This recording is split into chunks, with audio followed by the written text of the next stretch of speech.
Hello anime fans, तो कैसे हो सभी। सो गाइस, इस वीडियो में मैं एक्सप्लेन करने वाला हूँ रैंकिंग ऑफ किंग्स के सेकंड सीजन के एपिसोड 6 की स्टोरी को। तो अब बढ़ते हैं हमारे एक्सप्लेनेशन की तरफ इस इंट्रो के बाद।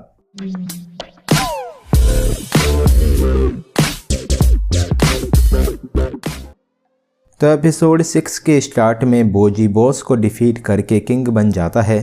तभी बोजी का बेस्ट फ्रेंड कागे बिना बताए गायब हो जाता है। फिर बोजी किंगडम के काम को संभालता है। तभी मिनिस्टर्स कहते हैं कि फ़ाइट के बाद कई स्कार्स रह गए हैं और ये बजट सही नहीं रहेगा, इसीलिए उन्हें और फंड इकट्ठा करना पड़ेगा। फिर दूसरा मिनिस्टर कहता है कि सोल्जर्स के घरों का टूटना भी एक प्रॉब्लम है और उन्हें इसके बारे में कुछ करना होगा। उसके बाद बोजी वर्क करता है। तभी बेबीन बोजी के पास आता है और पूछता है कि क्या बोजी कागे को मिस कर रहा है। तो बोजी उसे मना करता है। देन बेबीन टाउन में जाकर इंस्पेक्शन करने वाला है और बेबीन बोजी को उसके साथ चलने का कहता है। तो बोजी हाँ कहता है।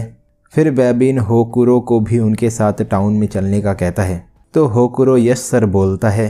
तभी होकुरो सोचता है कि वो मास्टर बेबीन की प्रेजेंस में ऑकवर्ड बिहेव करता है, क्योंकि उसे बेबीन की आंखें बहुत डरावनी लगती है। फिर बेबीन बताता है कि टाउन मोस्टली रिकवर हो गया है और अब कुछ ही टाइम में ये टाउन पहले जैसा व्यस्त हो जाएगा। तभी एक सिटीजन बोजी को रोकता है और कुछ किड्स साइन लैंग्वेज में बोजी को हेलो बोलते हैं। फिर बोजी हेलो बोलकर वहाँ से भाग जाता है। तभी होकुरो कहता है कि किंग बोजी दोबारा भाग गया। फिर बोजी को एक मेंढक दिखता है, तो बोजी उस मेंढक को एक नदी में ले जाता है। तभी दो गोड्स एक किड के क्लॉथ के साथ खेल रहे होते हैं। तो उस किड के फ्रेंड्स कहते हैं कि अब उसे अपने कपड़ों को भूल जाना चाहिए। फिर बोजी उस किड को अपने कपड़े दे देता है। तभी वो किड बोजी के कपड़े पहनता है और उसका फ्रेंड बोलता है कि ये कपड़े उसके लिए बड़े हैं। फिर एक गर्ल बोजी से पूछती है कि क्या वो किंग है। तभी सभी किड्स बोजी को किंग बोलते हैं। फिर बोजी वहाँ से भागता है। देन बोजी को वो किड्स फॉलो करते हैं। तभी होकुरो बोजी को ढूंढ लेता है और होकुरो बोजी को अपना हुड पहनाता है।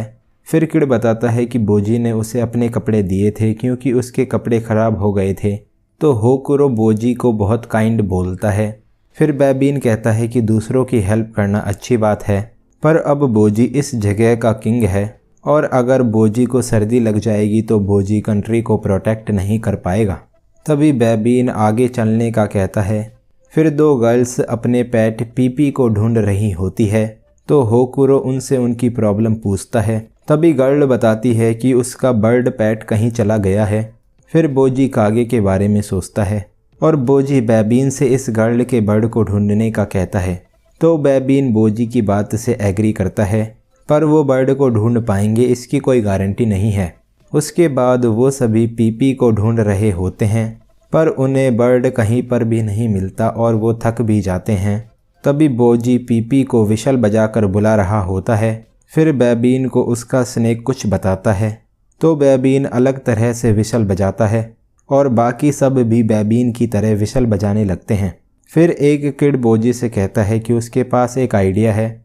उसके बाद कागे बोलता है कि उसने अपनी ओल्ड हैबिट की वजह से इतनी बड़ी ब्रेड खरीद ली है और वो इस ब्रेड को अकेला नहीं खा सकता है, पर अगर बोजी यहाँ पर होता तो वो ब्रेड को शेयर कर लेते। तभी कागे पूरी ब्रेड खा जाता है। तभी एक बर्ड कागे के पास आकर ब्रेड का टुकड़ा खाती है। तभी कागे बर्ड के पैर पर एक बैंड बंधा हुआ देखता है और कहता है कि ये बर्ड किसी फैमिली की है, इसीलिए कागे उस बर्ड को घर जाने का कहता है और उसकी फैमिली उसके लिए परेशान होगी। फिर बर्ड विसल का साउंड सुनती है। तभी वो बर्ड वहाँ से उड़ जाती है। तो कागे कहता है कि बर्ड को अपने घर जाना चाहिए और उसके पास जो है उसे वो अप्रिशिएट करे। फिर कागे कहता है कि पता नहीं बोजी अभी क्या कर रहा होगा। तो बोजी एक पत्ते से विशल बजा रहा होता है। देन किड सभी को एक एक पत्ता देता है और वो सभी मिलकर विशल बजाते हैं, जिससे बर्ड उनके पास आ जाता है और वो गर्ल बोलती है कि पीपी उनके पास आ गई। तभी एक बाज बर्ड पर अटैक करता है। फिर बोजी अपनी स्वॉर्ड मांगता है, पर कागे वहाँ पर नहीं होता है। तो बेबीन एक पत्थर मारकर बाज को भगा देता है और पीपी अपनी फैमिली के पास आ जाती है। फिर बेबीन बाज को सॉरी बोलता है। तभी बोजी और अदर्स हैप्पी हो जाते हैं और सिटीजन्स किंग बोजी को थैंक्स बोलकर वहाँ से चले जाते हैं। फिर होकुरो कहता है कि ये ग्रेट है कि पीपी सेफली वापस आ गई और अब उन्हें भी महल में वापस चलना चाहिए। तभी बोजी सोचता है कि ये वही जगह है जहाँ पर वो कागे से पहली बार मिला था। देन बोजी कैसल की तरफ जाने लगता है। तभी बेबीन स्नेक को कागे को ढूंढने का कहता है। फिर कागे एक पेड़ पर रह रहा होता है और वो आज जल्दी सोने का कहता है। तभी उसके बेड पर 2 गिलहरियाँ सो रही होती हैं और कागे कहता है कि अब वो क्या कर सकता है। फिर बोजी अपने डियर फ्रेंड कागे से मिलने के लिए एक जर्नी पर निकलता है और बोजी के फुट स्टेप्स को फॉलो करके अब उसका ब्रदर डायडा किंग बन जाता है। इसीलिए अब किंगडम एक नया कदम रखने जा रहा है। उसके बाद डायडा मिरांजो से पूछता है कि क्या उसे इस तरह से रहना अच्छा लग रहा है और क्या वो कैसल में सेटल हो पा रही है। तो मिरांजो हाँ बोलती है। तभी डायडा कहता है कि मिरांजो उदास है क्योंकि मिरांजो इस कंट्री के लिए कुछ अच्छा करना चाहती है। तो मिरांजो डायडा से एग्री करती है। फिर डायडा कहता है कि उन्हें थोड़े टाइम तक रुकना होगा और कंट्री में कई लोग अब भी उन दोनों पर बिलीव नहीं करते हैं। तो मिरांजो डायडा को उसकी केयर करने के लिए थैंक्स बोलती है। फिर शोरी किंग डायडा के पास आता है और बताता है कि जल्दी ही रैंकिंग जज उनके किंगडम में आने वाला है। तो डायडा बिग 4 को थ्रोन रूम में आने का ऑर्डर देता है और डायडा मिरांजो से बाद में बात करेगा। फिर डायडा थ्रोन रूम में चला जाता है। तभी बेबीन बोलता है कि जज आने वाला है और अब वो बिजी हो जाएगा। फिर मिरांजो कुछ बुक्स को लेकर जा रही होती है और बेबीन बोलता है कि मिरांजो लाइब्रेरी में क्या कर रही थी। तभी बेबीन अपने स्नेक को उसके पीछे भेजता है। देन डायडा बिग 4 को बताता है कि रैंकिंग जज जल्दी ही उनके किंगडम में आने वाला है और वो अब दोबारा से हार नहीं सकता है। फिर डायडा बिग 4 को उसे ट्रेन करने का कहता है और डायडा स्ट्रॉन्ग होकर नेशन को डिफेंड करेगा। तभी डायडा प्लीज़ बोलकर उनसे रिक्वेस्ट करता है। तो डोमास सोचता है कि पहले तो डायडा घमंडी था और बेबीन सोचता है कि उसने अपने एनिमीज़ पर कोई दया भी नहीं दिखाई थी, पर अब डायडा सुधर गया है। फिर डायडा डोमास डोरसे और अपेस के साथ ट्रेनिंग करता है। तभी सॉरी बोलता है कि किंग डायडा ने आज पूरे दिन भर ट्रेनिंग की है। तो बेबीन कहता है कि डायडा के फेस के एक्सप्रेशन उनके किंगडम के लिए फेवरेबल है और इस एक्सप्रेशन से लगता है कि डायडा ने इस कंट्री को अपने शोल्डर्स पर कैरी कर रखा है। फिर डायडा कहता है कि वो अभी तक थका नहीं है। तभी मिनिस्टर्स किंग डायडा के साथ मीटिंग करने का कहते हैं। तो डायडा मिनिस्टर्स के साथ चला जाता है।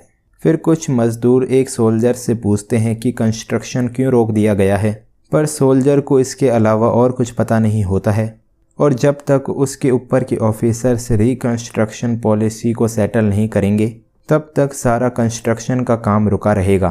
तो मजदूर कहता है कि बिना जॉब के वो लोग अपनी लिविंग नहीं चला सकते हैं। फिर डायडा मिनिस्टर से कंस्ट्रक्शन के मैटर के बारे में पूछता है। तो मिनिस्टर बताता है कि डिमोलिशन वर्क पूरा हो गया है, पर अभी तक इसका डिसीजन नहीं लिया गया है कि सोल्जर्स के घर को दोबारा से बनाया जाएगा या फिर नया कंस्ट्रक्शन स्टार्ट किया जाएगा। फिर डायडा पूछता है कि इस डिसीजन में इतनी देरी क्यों लग रही है। तो मिनिस्टर कुछ नहीं बोलता है। तभी डायडा रीबिल्डिंग के लिए गुड आइडियाज़ ढूंढने का कहता है और कंस्ट्रक्शन को डिले करने से मजदूर भी परेशान हो रहे हैं, इसीलिए उन्हें जल्दी कंस्ट्रक्शन स्टार्ट करना होगा। तभी मिरांजो वहाँ से जा रही होती है जिसे डायडा देख लेता है और मिनिस्टर्स किंग डायडा को कुछ डॉक्यूमेंट्स दिखाने लगते हैं। फिर मिरांजो जंगल में जाती है। देन डायडा कल टाउन में घूमने जाने का कहता है जिससे उसे कंट्री की करंट सिचुएशन के बारे में पता लगेगा। तो सॉरी इसे अच्छा आइडिया बताता है। उसके बाद वो टाउन में जाते हैं। फिर सॉरी और बेबीन को पता होता है कि कंस्ट्रक्शन का डिसीजन अभी पेंडिंग है। तभी डायडा कहता है कि अब पीस आ गया है तो उन्हें कुछ ऐसा बिल्ड करना चाहिए जिससे लोगों की हेल्प हो सके। फिर डायडा सिटीजन्स से उनकी राय पूछता है। तभी एक अंधा आदमी गिर जाता है तो डायडा उसे उठाता है। फिर वो अंधा आदमी डायडा के हाथ पर थैंक्स लिखता है और वो वहाँ से चला जाता है। तभी डायडा सॉरी और बेबीन से पूछता है कि क्या वो कभी ब्रदर बोजी जैसा किंग बन पाएगा जो कि हमेशा लोगों की हेल्प करने के लिए उनके साथ खड़ा रहता है। फिर सॉरी कहता है कि किंग डायडा अब किंग बोजी जैसा बनने का ट्राई कर रहा है। तभी कुछ सोल्जर्स बोलते हैं कि कंस्ट्रक्शन साइट पर एक एक्सीडेंट हो गया है और एक आदमी पत्थर के नीचे दबा होता है। फिर डायडा सॉरी और बेबीन मिलकर उस पत्थर को हटाते हैं तो उस आदमी का हाथ इंजर्ड हो गया होता है। तभी डायडा हीलिंग मैजिक का यूज़ करके उस मजदूर के हाथ को हील कर देता है। फिर मजदूर किंग डायडा को थैंक्स बोलता है और किंग डायडा ने ही कंस्ट्रक्शन को दोबारा से स्टार्ट किया है। और सभी मजदूर किंग डायडा की वजह से आज काम कर पा रहे हैं। फिर बेबीन को उसका स्नेक मिरांजो के बारे में बताता है और बेबीन डायडा को बताता है कि मिरांजो पिछले 1 महीने से इस जंगल में आ रही है। तभी डायडा, बेबीन और सॉरी जंगल में एक घर तक पहुंचते हैं। फिर मिरांजो कहती है कि उन्हें पता है अगर वो इसे मैसअप कर देंगे तो उनके साथ क्या होगा। तभी डायडा डोर ओपन करता है और मिरांजो टाउन के बच्चों के साथ होती है। फिर मिरांजो टाउन के बच्चों को पढ़ना लिखना सिखा रही होती है और टाउन के बच्चों ने मिरांजो से उन्हें पढ़ाने के लिए रिक्वेस्ट की थी। फिर डायडा बच्चों से पूछता है कि क्या मिरांजो के लेसन्स आसान हैं, तो बच्चे हाँ बोलते हैं और सभी बच्चों ने अब पढ़ना सीख लिया है। तभी डायडा एक स्कूल बनाने का कहता है और मिरांजो उस स्कूल की टीचर होगी क्योंकि उनके किंगडम के बच्चे ही उनका फ्यूचर हैं। सो गाइस, यहाँ पर रैंकिंग ऑफ किंग्स के 2nd सीजन का एपिसोड 6th एंड हो जाता है। तो अब अगर आपको ये वीडियो अच्छी लगी हो तो इस वीडियो को एक लाइक कर देना। मैं मिलता हूँ आपसे नेक्स्ट वीडियो में। Thanks for watching.